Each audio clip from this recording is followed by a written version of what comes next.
Hey everyone, my name is Eric Bond. I'm one of the co-founders at Hustle Fund, and welcome to today's AngelList Confidential session, which we're calling, So You Raised a Fund in 2021. Now what? I'm super excited about this panel because I need to learn from my amazing peers today what does happen next, because I'm kind of in this camp. All right, so look, in 2021, 57 billion, that's with a B, $57 billion was raised by venture capitalists alone in that single year. A gazillion new funds were raised, gazillions of new emerging managers, and even some of the established funds kind of lost their minds and raised way more capital than the previous vintages. So after getting a little bit high on our own supply, now is a come down period. We're facing a different kind of reality that feels a little bit more harsh, maybe a little bit more bitter. The valuations are lowering, markups are fewer and far between, and frankly, the data to convince LPs to keep supporting emerging managers is getting a little bit weaker. But maybe I'm just being a little bit negative here. Joining me to help me dive into that question of what happens next after that bull run are two amazing emerging managers. We have Sarah Smith of Sarah Smith Fund and Rex Salisbury of Cambrian. So before we get going into the questions, you'll notice that we're on a platform that's called Hopin, Ring Central? I'm not sure what it's called now. If you have a question for our panel, please put this in the Q&A section of the Hopin session. We'll try to leave 10-ish minutes of time at the very end to answer your question. So please stick with us all the way through the end. Sarah and Rex, I am so excited to be on this panel with you. And maybe, Sarah, I can start with you. And this is going to be the same question to you both, which is, can we first start by having you each share a bit about who you are, when you raised your fund, and why did you start? So go ahead, Sarah. Why don't you start with that? Yeah. So I'm Sarah Smith. I have a rolling fund called the Sarah Smith Fund. And my fund is focused on tipping the odds in the favor of the CEO to go the distance. So the thesis of my fund is based on some studies that Bain & Company did, where they show that if a founder stays involved in the company in the long term, they're 4 to 5 times more likely to be a top 25% performing company in the public markets. So my whole fund is based on the premise if I can help my founders get that far, then that will provide superior returns to my investors. So I invest at the pre-seed and seed stage, typically 100 to 500K checks, and in return, my founders get access to people ops office hours and a 360 review of the CEO. A lot informed on my time as an operator at Facebook and Quora for 10 years. Prior to this, I had been at Bain Capital for 4 years and had invested as an angel before that as well.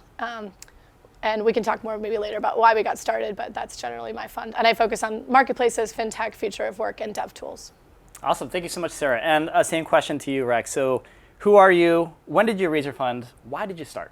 And maybe, Sarah, first, I'm curious what levers you like to pull to help keep founders staying the distance. What do you think are the big things? Yeah, I mean, the key premise is that I've seen firsthand being at Facebook and Quora early how important the culture is and how much you define your values as a founder, which has to be authentic to you as a founder, because that's how you're going to retain and attract great talent. Yep. And it's also how you're going to sell and recruit and fundraise. And so I spend a lot of time with founders thinking through those early building blocks of how to build the foundation. Yeah.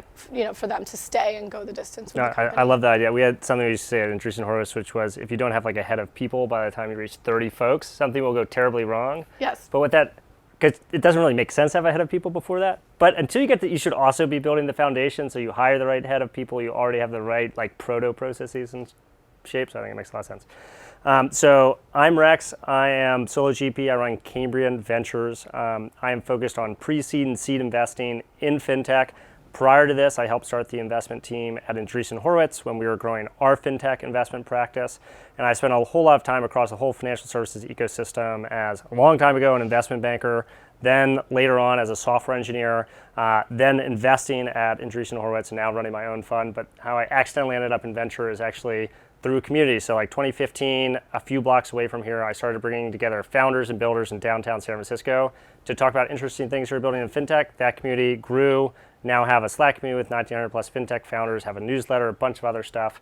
And that pulled me to investing and advising. And so now I get to do, basically my whole job is investing and advising, but there's a strong kind of community element throughout it.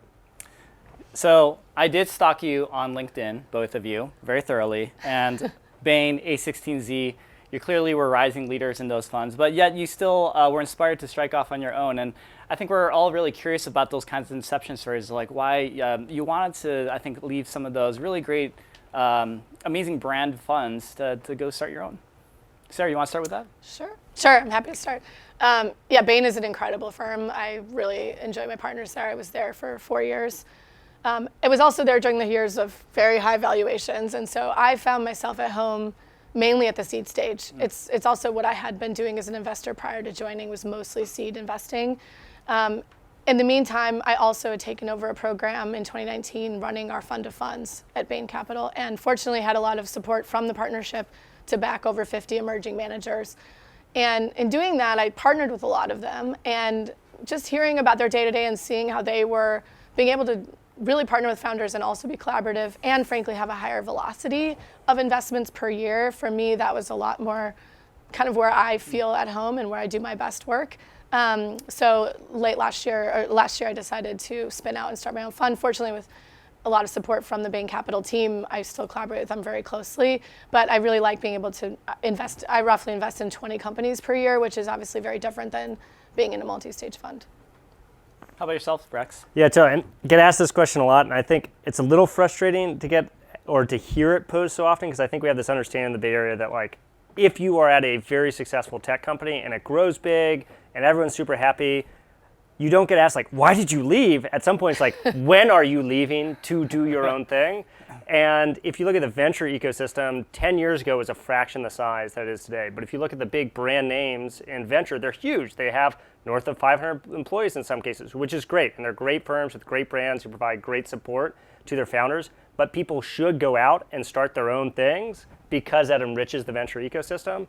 And then for you as a practitioner, like, the work is just way more interesting. If you get inside of a large firm, you're going to end up with your Mondays and your Fridays totally blocked off. You're going to have a whole bunch of internal craft in between. You're probably also taking board seats, which is an important role and a great way to support founders, but it's also just going to create calendar hell. And then the amount of time you spend actually supporting founders is de minimis. And so if you really like company building, if you think you have unique value in the ecosystem, and you just want to have a better connectivity to what's going on, you should start your own fund, because it's way more interesting work. I'm a little biased because I decided to do that. So I think maybe you can stick around, do some stuff. But I think, and then if you're a founder, what kind of person do you want to partner with? Do you want to partner with someone who's sitting there, who's been in the same place for 10 years? Or do you want to partner with someone who's out there, they're hungry, they have very clear voice in the marketplace, very clear defined value in terms of what they will bring to you, and that their success lives and dies by how much they support you? And I think founders also recognize that folks who are building their own things, much like they're building companies, make great partners for them. So I would love it if the question became more of an obvious answer, why are you, or instead of why, it's more what are you going to do, or why are you doing this, as opposed to why would you ever do this? I had a goal coming into the session that within 8 minutes I can somehow trigger Rex, and nailed it. So love it. I'm easy. They're all I know. Buttons, I didn't take the bait. I think we're all a little bit salty because we all have a little bit of young kids right now, so the lack of sleep is getting to us a bit. That is true. Let's see if I can trigger you both some more, though. So, but this next one I think is a less triggering question. And Sarah, you've made the decision when you left Bain to start Sarah Smith Fund to opt for a rolling fund structure with AngelList. Why rolling? It's a relatively new concept still. Yeah. So fortunately, running the fund of funds at Bain, I had a really unique perspective into hundreds of micromanagers and solo GPs, and I was actually the LP on the other side. Yeah. And for me, it was really important to have a superior LP experience. And I felt that the back office and the backside of what AngelList was doing was far superior to the other platforms. For the rolling fund specifically, I also wanted to be able to be in business from day one. And the nice thing is you can always be accepting new LPs with a rolling fund. And so literally the day I wanted to start, I was able to start investing in companies and not turn off my deal flow. I also really like the idea of building it's almost like the similar analogy of an ARR business versus a 2 to 3 year multi-service agreement. We pushed all of our companies to have more predictable revenue. I think a rolling fund does a similar type of thing. I require my LPs to commit to 8 quarters. So as a GP, you can set those parameters. So in that way, mine feels a little bit more like a traditional fund, even though it's on the rolling fund structure. I also really want to be able to bring in exceptional individuals as LPs at any time versus waiting 2 or 3 years. So half of my LPs are women. I'm really proud of that fact, and I think a lot of it is because of the flexibility of the rolling fund structure. But I also have this early market bet that I do think AngelList is going to have like dominant market share as back office provider, source of truth of all data. And I just feel like the product engineering and data teams are far superior at AngelList. And so I wanted to be on the platform that I thought was going to ultimately like win the whole market. That's awesome. And as an LP in 50 funds, in terms of working with platforms, I'm curious like to hear your perspective on. And I've also been a personal LP in funds too for even longer prior. And I mean, to me, it's like night and day. It's not even a comparison in terms of like the technical capabilities of what the AngelList like back office provides compared to some of the other platforms. Now, I think there is a question like institutional LPs, I think are, beginning to embrace AngelList more, but they are used to other tools, and so there's like some education that needs to happen. But I believe that for sure in the next few years, AngelList will be the dominant platform.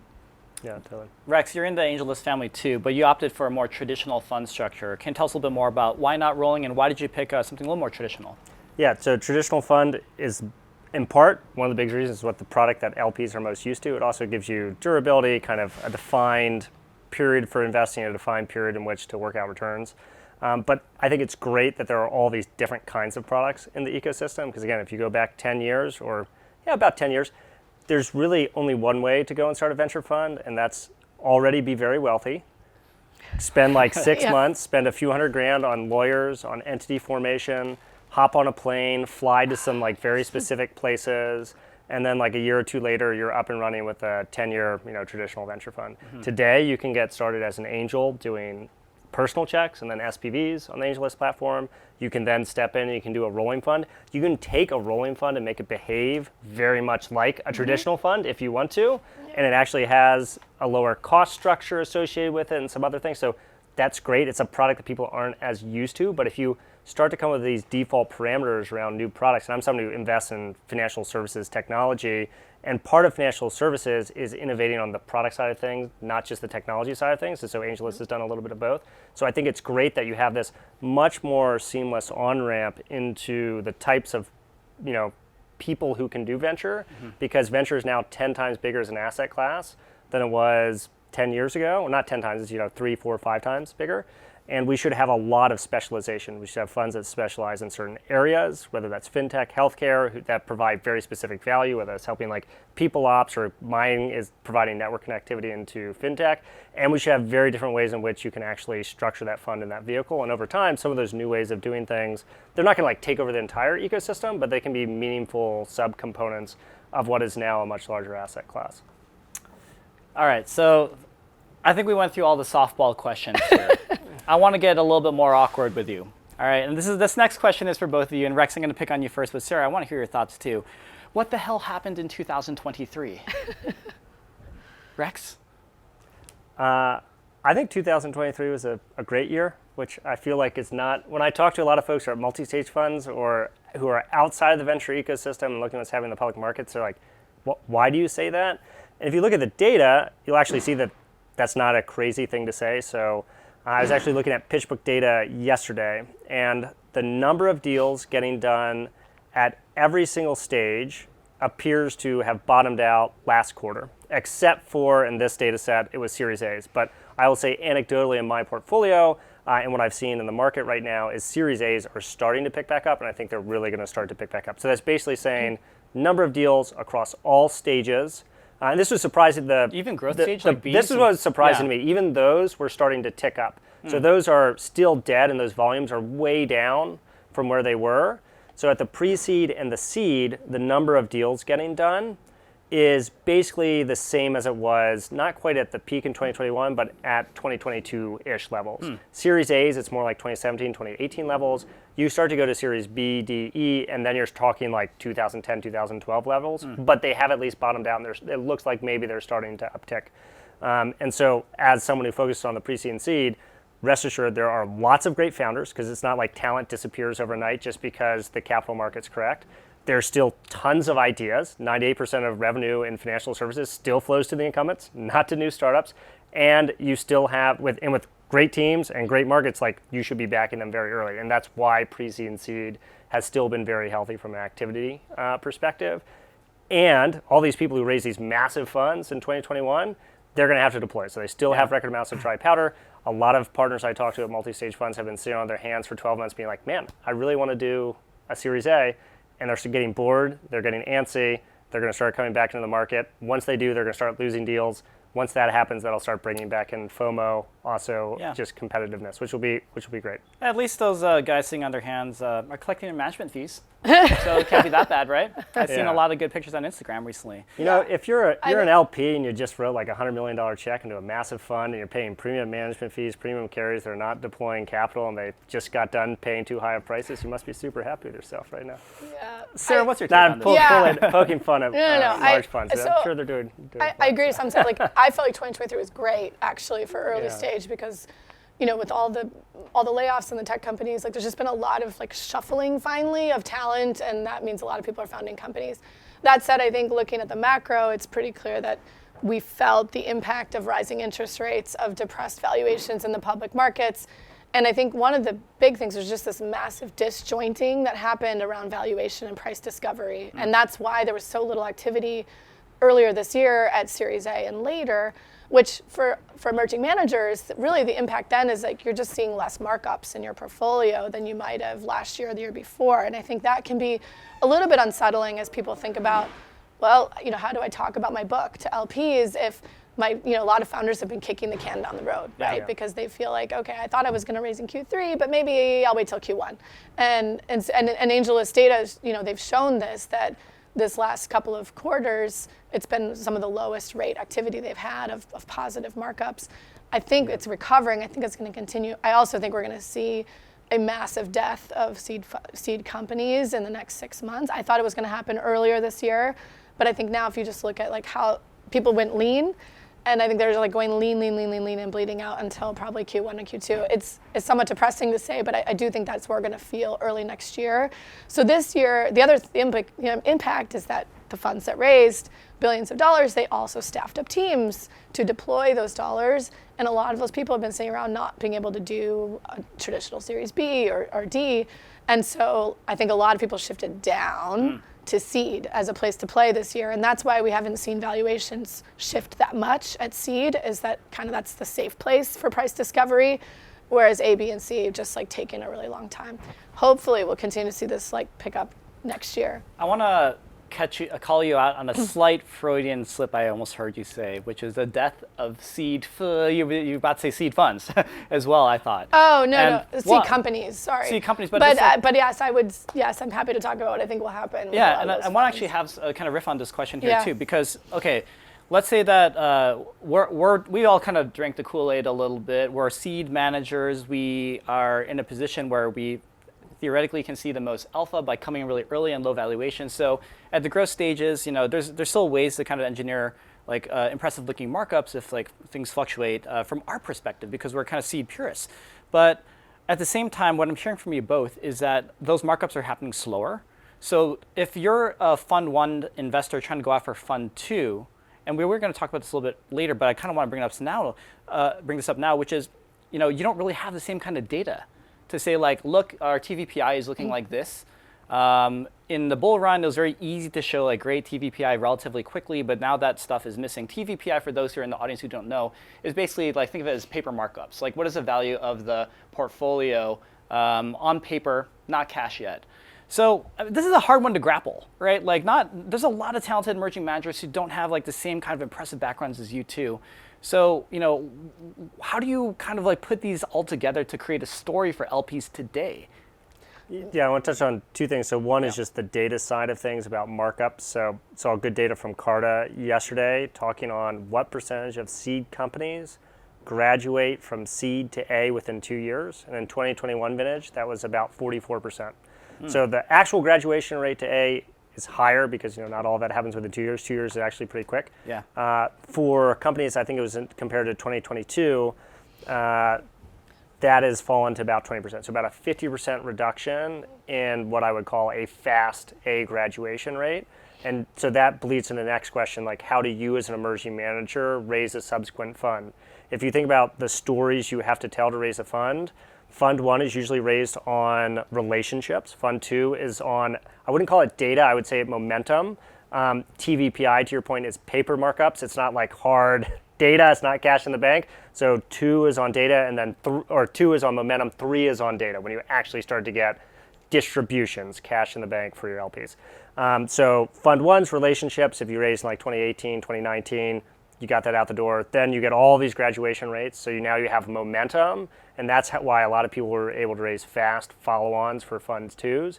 Today, that's less the case, but there are also way fewer emerging managers pouring into the market. And there are still great companies. And people, if you're investing at the pre-seed, so I've had 10 companies that I invested in, a little more than that, call it in 2022, and about 50% of them have graduated to a subsequent round of funding, not from pre-seed all the way to A, but from pre-seed to seed, one of them from seed to A. And so even if you don't have the same level of markups that you might have had, a couple of years ago, you can still demonstrate a lot of momentum within the portfolio. And it's a less contested environment in terms of the number of emerging managers entering the market. And so in reality, if you're coming out for Fund 2, it's still, in this environment, going to be much easier to raise a Fund 2 than it ever was to raise a Fund 1. So it's probably harder now to raise a Fund 1 than it would have been. But I think if you've been doing your job, you have like a unique voice in the ecosystem, you have like a good strategy, and you've made some good investments, you can have a compelling story to tell to LPs. And by the way, you have an existing LP base, which, new yeah, I mean, I don't know. I'm actually going to say, I do think a lot of people raise Fund 1s, though, in the last few years. They did it with a lot of sources of capital that may not be evergreen. Yep. So I do worry, especially like a lot of the diversity initiatives that happened did not plan for the long term to support these managers into, Fund 2s and 3s. So I do actually worry that it's not going to be super easy for people to raise Fund 2s. I think what LPs are looking for is that you understand your portfolio and what's driving value and what isn't, and you're transparent. Like LP, just as much as we all are trying to figure out what's the right valuation for this company in this market, they have that times, sometimes 20 or 50 managers. So they appreciate managers who are very transparent about what's actually happening. I think you also have to be really strong on your differentiation. Like, it's true, there's less people entering the market, but I mean, I probably saw, 300 or 400 pitches of solo GPs when I was running the fund of funds. Like, a lot of people's pitches sound very similar. So I think you have to have a very unique offering, a unique source of deal flow. And so doubling down on whatever is working for you in terms of differentiation is critical. I also think for Fund 2s, a lot of people are going to be, as they should, modest in this market and raise a flat fund size. So maybe what's a flat fund size? Like if you raise 25 for Fund 1, you raise 25 for Fund 2. I see. I think gone are the days that people are tripling AUM, tripling their fund size every fund. I think you're gonna see, and frankly, the bigger funds similarly. I think you're gonna see some raise flat or even slightly more modest, which is actually what happened after 2001 as well. A lot of funds, really cut their fund size to react to the market. Well, actually, this is a good segue into a different question I was planning to pose to you, Sarah. So, look, at this point, people are looking us up on LinkedIn right now, and then they're looking at our faces, and they're like, what are these young, fresh faces? Like, they got a lot of future ahead of them, but we're older than you think. And we've actually seen a couple of cycles. And Sarah, you were working during the Great Recession. You've been in this game for a long time. Are there any lessons that were yielded from like the last few cycles that you've seen that you think are playing out or should be applied for how we think about our current times? Yeah, I think we've seen some of this happening already where people are focusing on, being lean on fundamentals around unit economics. I joined Facebook in September of 2008, 1 week before Lehman collapsed. So I was absolutely in the middle of that. When these things happen, there's just uncertainty everywhere. Like people have uncertainty at work, they have uncertainty at home, they have uncertainty with their customers. And I think the more you can provide certainty for people, and that again, that goes back to the LPs of being very transparent about what's happening, then you really stand out. I also think to the extent you have any extra discretionary time to help people out, people don't forget that when they're kind of hitting tough times. But this is a resilient, hopefully we have a very resilient economy and things are going to come back. Some of the best companies are born in these times. And so I'm very bullish. I think we're very bullish right now that this is the perfect time to be investing in pre-seed and seed. But I do think keeping a level head and trying to, maintain certainty where you can is the best way to kind of, and then be ready to just really work hard. You have to work really hard during these times. I have a great TechCrunch article headline, which is "Crazy VC Rex Salisbury calls the bottom." Right, that's one thing I got from an earlier response today. So let's talk about this. Are the Roaring 20s coming back in 2024, Rex? So, as a pre-seed and seed investor, I do not try to time the market, and you should not rely on me for making like macroeconomic investment decisions. I think as a pre-seed and seed investment manager, what you want to do is try and identify great founders and long-term enduring trends where you can create a lot of value. And so the companies that I try to identify and back have great founders, are chasing long-term trends, and I want to deploy very consistently. You had a question around pacing earlier. Mm-hmm. I think about just trying to be consistent on pacing, and I think especially at the pre-seed and seed, that is the right strategy to apply. Because if you stay out of the market, you might miss like a great category of companies and founders. You start to get into Series A, I think that's probably still the right strategy. You start to get to Bs and certainly Cs and Ds, then you do have to worry, because what you'll see is that private and public market valuations can be disconnected for periods of years, and you're underwriting to a shorter time horizon. And so for me, I think about just being disciplined and consistent on pacing and trying to follow long-term trends as opposed to short-term stuff. And then in terms of like learnings from other cycles, one is, I was still working on Wall Street at the time, but that was back when my learning there is like, A, there are still great companies being built then, right? And there are some top performing vintages from those years. And two, that the Bay Area, like don't ever bet against the Bay Area. I'm pretty bullish on the Bay Area. I live here, all of us live here, so we're a little bit biased. But back then it's a different kind of story. Back then the unemployment rate in the Bay Area was 2.9% when everywhere else in the country was like 8 or 9%. Like there's just so much energy and activity here. Now what's happening is a lot of people have left the Bay Area, although I have 3 founders in the portfolio right now who are moving back here. But AI is definitely rejuvenating the ecosystem, and the most exciting companies, whether that's the people building the silicon like NVIDIA, who is right down the way in the peninsula, or OpenAI, which is leasing bigger office space in downtown. Like if you're super young in your career and you like want to get into technology, the best thing to do is just go to the most dynamic ecosystem. And it was very clear at the last recession that was the Bay Area, and I think it's very clear today in terms of AI being one of the more exciting things happening across the whole tech ecosystem, that this is a great ecosystem to be in. Absolutely. So for those of you who might have joined us late, we're talking about what happens next after this bull run as an emerging manager. We have Sarah Smith from Sarah Smith Fund, we have Rex Salisbury from Cambrian, and myself, Eric Bond from Hustle Fund. And in a moment, in about, let's call it 8 minutes or so, we're going to have an open Q&A. So if you have any questions, put it in the Q&A section of this Hopin Ring Central, whatever it's called, platform, and then we'll do our best to get to as many as we can. I only have a few more questions for you both. So I imagine that a lot of our audience right now are emerging managers, aspiring managers, and I tend to find one of the earliest conversations I have with these folks is trying to break down the demographic of the appropriate LP for you to approach for Fund 1. Right, so you have high net worth individuals, family offices, maybe fund of funds, and then it gets much more institutional and possibly even sovereign wealth, but I usually say that's not even in the cards. So it's hard times right now for early funds, Funds 1 and 2. What are the populations that you are noticing seem most approachable when it comes to making LP commits right now? Yeah, Sarah, do you want to go first? Yeah, I mean, I think for a Fund 1, I mean, your fund size is your strategy. We hear this all the time, but I do think so much of qualifying the LP world is figuring out what kind of check sizes can you accommodate, and do those LPs like your type of fund and what you're trying to do. So, for example, if you're talking to an LP where their minimum check size is $25 million and you're trying to raise a $25 million fund, that's just not going to be a fit. You're never going to have likely a one LP fund. So it's really important to qualify based on check size. I think for emerging managers, let's say most are raising say $50 million funds. I've had a lot of success with family offices. I think family offices are a really interesting place to spend time, especially if it's a first generation person who was an entrepreneur who came into some liquidity and they kind of want to support the next generation of entrepreneurs. They are very returns focused, but they also, I think, like being involved in this early stage ecosystem. and are curious. They like to hear about the companies. So I think family offices, now it's hard. I've heard the expression, you've met one family office, you've met one family office. I think that's true. Everyone is very unique in the ecosystem, but I found them to be very helpful and friendly. Bain has a program, a number of other funds have programs for emerging managers, and I've found success obviously with those too. And then of course, your network, and I recognize I did not come from wealth. I don't have like rich uncles who put money into my fund, but I've had a career now where I've been able to fortunately get to know people that were interested in putting some capital in from my network. So, but I think the other thing is like, you never know who might be interested. So making sure you're pretty explicit and open that you are raising a fund, and making people feel welcome to invest, even if they can't, but you never know.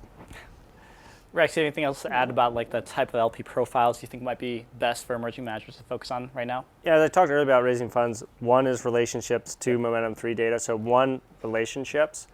The answer is your relationships and your network better than anyone else, but you should take an expansive view to that, and you have to ask a lot of people, and you have to navigate that network, and then as you navigate, get connected to other people from people within that network, and over time, you'll figure out what pockets in your network, some of which are like obvious to you, you're like, oh, this is a multi-stage fund that has an emerging manager program, I should definitely talk to them. But then they might introduce you to someone else who's actually in your network who you didn't even realize writes LP checks.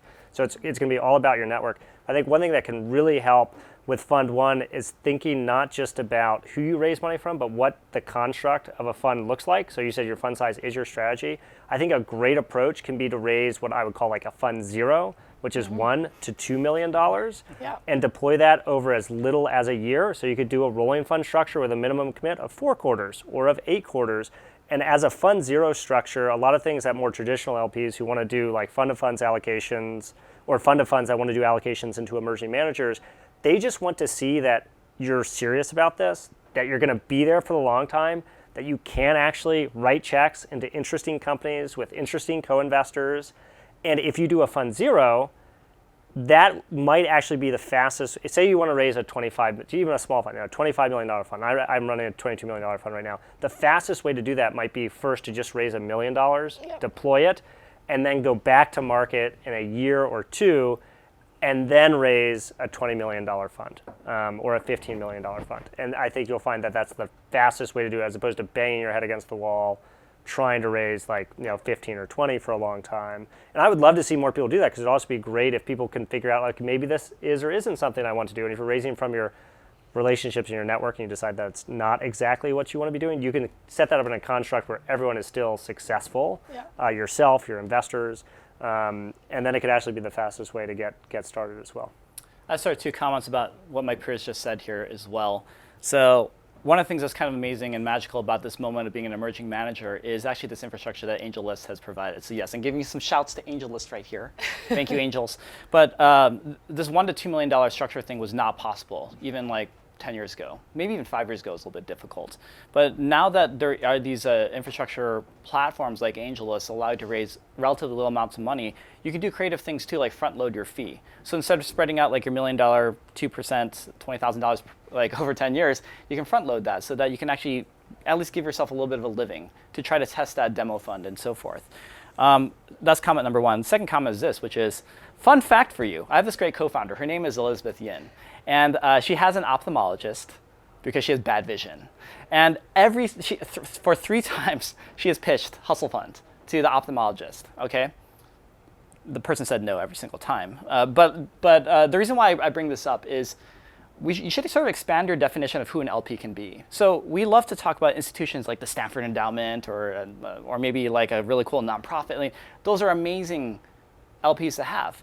But it could also be your neighbor, someone at church, someone that runs like an awesome trade company, like a plumber and so forth. Anyone that meets the accredited definition, which is $1 million of investable net worth, not including their primary residency, or is earning $200,000 or more of income over 2 years, or is a couple $300,000 a year or more.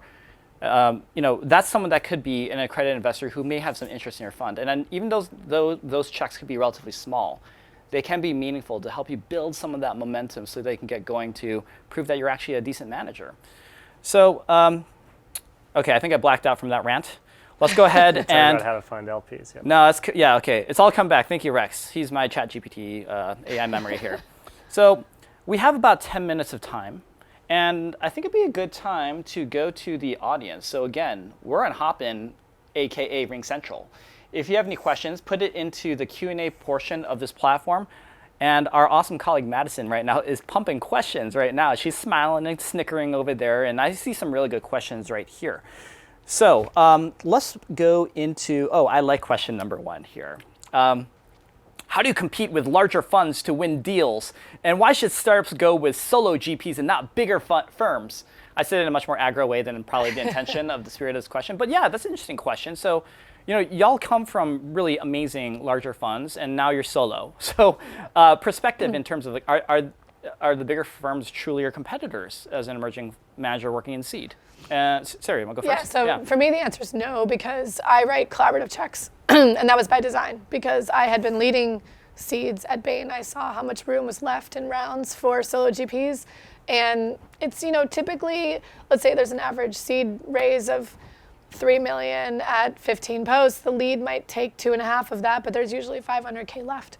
So I made sure that my fund size was around 200, or my check size was around 250K, so that I could be collaborative with the lead. So I don't feel like I'm competing.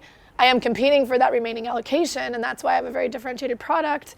And then, of course, your founder referrals, I think, are critical in those tight situations when you're trying to win, very competitive allocation.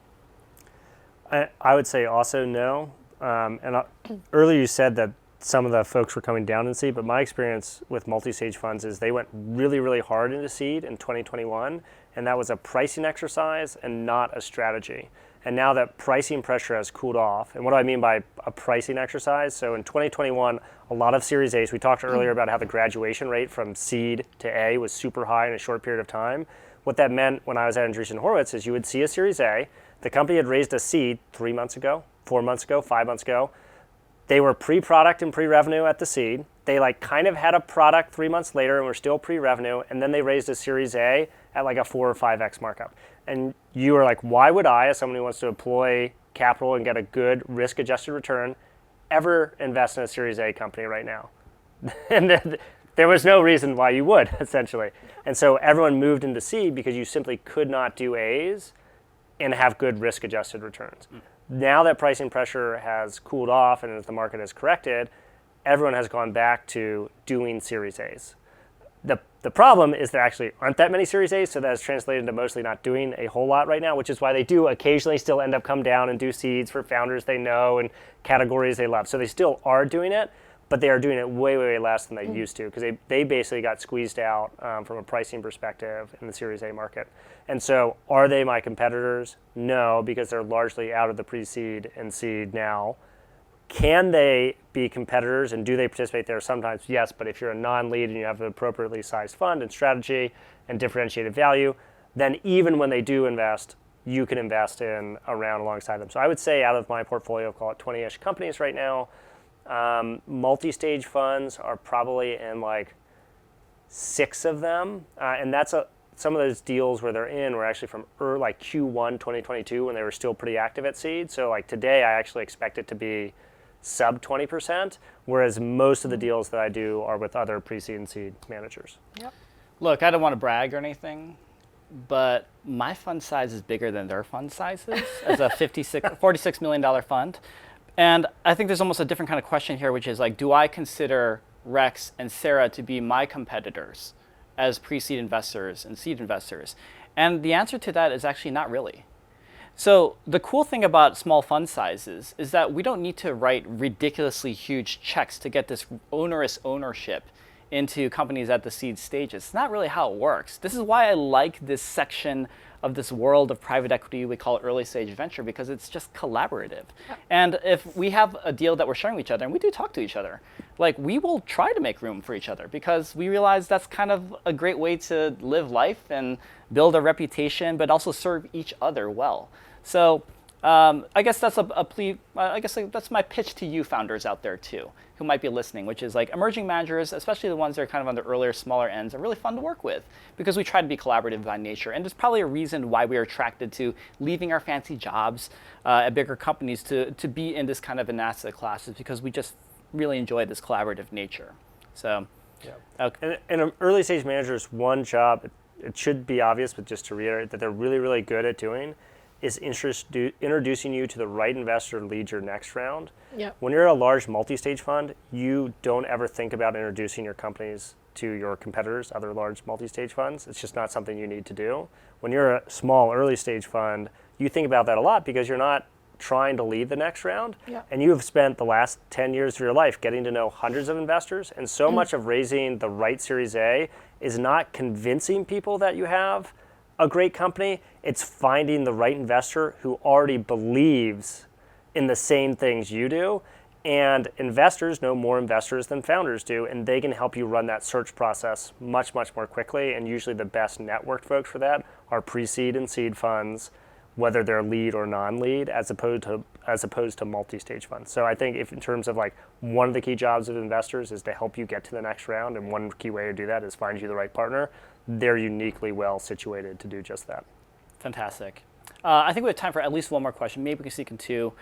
And it turns out that there are some LPs who are also watching today's AngelList Confidential sessions. So we got to sound smart for this next question, which is, as an LP, would you invest in companies that raised in 2021 on crazy high valuations, or would you focus on pre-seed and seed companies who started raising on 2022 and 2023 valuations?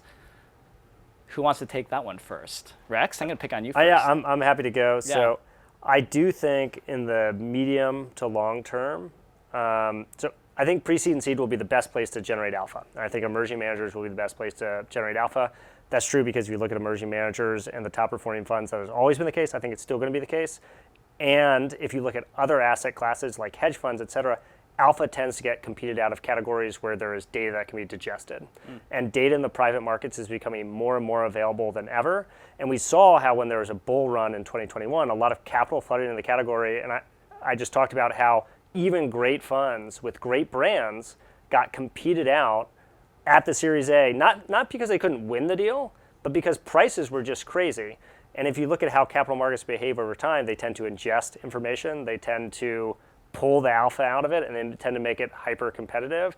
And I think the market is going to become hyper competitive, and it's going to be harder and harder to run a multi-stage strategy that delivers outperformance consistently over time. I think there still will be room for a few great firms to do that, but it's going to be very, very hard for there to be a lot of firms. And so maybe that kind of creates some, pressure to have just like a few brand names in that space. But then at the growth stage, it's just all about ingesting the data, and that's going to change. So if you want to identify alpha, I think you have to do pre-seed and seed, and I think emerging managers are going to be a much better way to do it over time. I totally agree. I read the question though as maybe they were wondering, should we invest in these companies that raised in 2021? Yeah, a different valuation. We also just don't do that. So. Right, we don't. I think for Yeah. LPs, I do think the secondary market is picking up a lot of steam right now, and most things are marked down 50, sometimes 60% from their peak, and these are still really high quality companies. Now, I think you have to have a point of view on when do you think they could realistically go public? Is that going to open in 25, 26? So depending on your kind of IRR hurdles and your returns profile and what you expect, if you have the time and the team to go research some of these names on the secondary market, there's a lot of brokers out there and there's a lot of supply. I think 60% might not actually be the right mark. It might even be lower for the risk that you're taking of whether you're going to get to liquidity. And you have to obviously take into account how much money did that company raise. If that pref stack is so big that they won't even be able to overcome it, then that's a question. But I think it's going to be a very interesting place for people to play that want to do some diversification in some later stage stuff. Yeah. I think there's a lot of good stuff in fintech in the growth stages. Yeah. So fintech has really complex revenue streams. And when the market's corrected, people threw out every kind of revenue that wasn't 80% gross margin, recurring SaaS revenue. In financial services, you have payment processing revenue, you have lending revenue, you have like brokerage commission, you have all this like weird stuff that's just harder to digest. And there are some companies that were like giving away free money, and that was kind of their business model, and they should have been thrown out and had their valuations, punished. Yep. But there are other companies just like, look, that these streams in financial services are going to be more complex, and if you can get comfortable and understand what they are, they actually should be awarded a multiple premium for their growth if their growth is sustainable and good, as opposed to just like, I think you're just buying your growth. And I think there's this period right now where you could still probably go out and find companies that have showed they have durability of growth. They actually have a solid underlying business model because they are producing cash flow and profitability as opposed to just burning cash. So that's kind of the ultimate test, like, can you produce cash? And the markets haven't like fully readjusted to the idea that you can have good businesses that aren't 80% gross margin software businesses, recurring SaaS, and that's like the only business model. So I think there is a like, I just said I wouldn't try and time the market, and I'm an early stage investor, you probably shouldn't listen to me, but I think there's like a period for the next maybe 6 to 12 months where you could identify great companies with durable growth before they kind of get re-ingested by the market. I'm getting a signal from my best friend over there at Madison that we got to wrap things up. Although I'm thinking we have 3 more hours of conversation. Madison, can we just like cancel the rest? Yeah? Oh, no? Okay. All right. Well, for those of you who joined us a little bit late, we were having this great conversation with Sarah Smith of Sarah Smith Fund, Rex Salisbury of Cambrian on this topic. So you raised the fund in 2021. Now what? Now you know what. And I think I want to conclude by saying that this has been such an awesome panel. I learned so much from you both. I hope that the audience also learned something. I had a great time because I felt like the dumbest guy in the room, which is always pretty much every day. But you know, some of you two may be raising right now. I know you have a rolling fund structure, and there's some LPs out there, other VCs, and maybe some founders to engage. What's the best way, Sarah and Rex, for folks to reach out to you? Yeah, I mean, feel free to find me on LinkedIn. Sarah Smith is a common name, so hopefully you can find me. But also, my email is sarah@sarahsmith.fund. And I'm easy to find because Rex is not that common of a name. Rex Salisbury on LinkedIn or rex@CambrianHQ.com. By the way, they're both really great on social media. So even if you want to be entertained in this industry, highly recommend that you follow them on Twitter and LinkedIn as well. Thank you both so much for this session, and thank you so much, AngelList Confidential, for giving us this opportunity. Have fun for the rest of your day.